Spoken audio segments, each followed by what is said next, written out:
I suppose it's best we start at the beginning.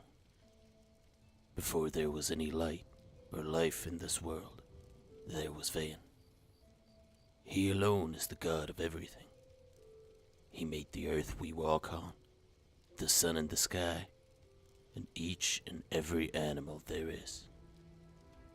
And when the world was ripe, he made us, humans. He watched over the first of our kind while we grew and learned. It is said the first humans were perfect, without greed or hatred or envy. He taught us how to build cities and harvest crops. When we died, he took us to his kingdom in the heavens, where he reigned supreme. But once our cities grew tall and our families spread, the greatest scholars asked Vaen for one more gift. To have the power to bend the world to their will, not by hand, but by thought. Vaen obliged, for he loved humans unconditionally, and sowed within the land the seeds of magic.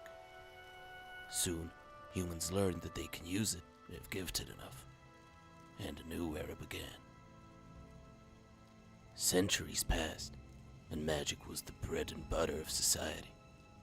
From mundane tasks to the greatest deeds, everyone depended on mages for their luxurious way of living. Diseases, hunger, war. All of this was kept at bay by the high circle of power, a group of mages treated almost as divines, along with their ranks. During these years, the humans first encountered elves, who followed the ways of the forest, as well as dwarves, always obsessed with their mountains.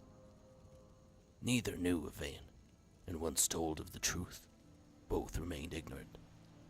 Thus, they were never regarded as equals, and were seen as a valuable source of trade and labor, while humans could focus on the divine gift of magic instead. But that was where we made a mistake.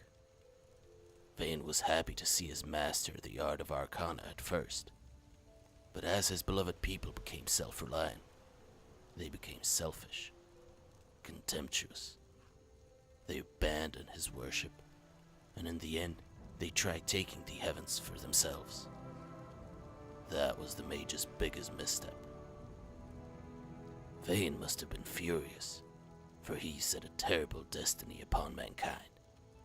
For our sins and our meddling with forces beyond our comprehension, all humans who use magic have a special afterlife waiting for them.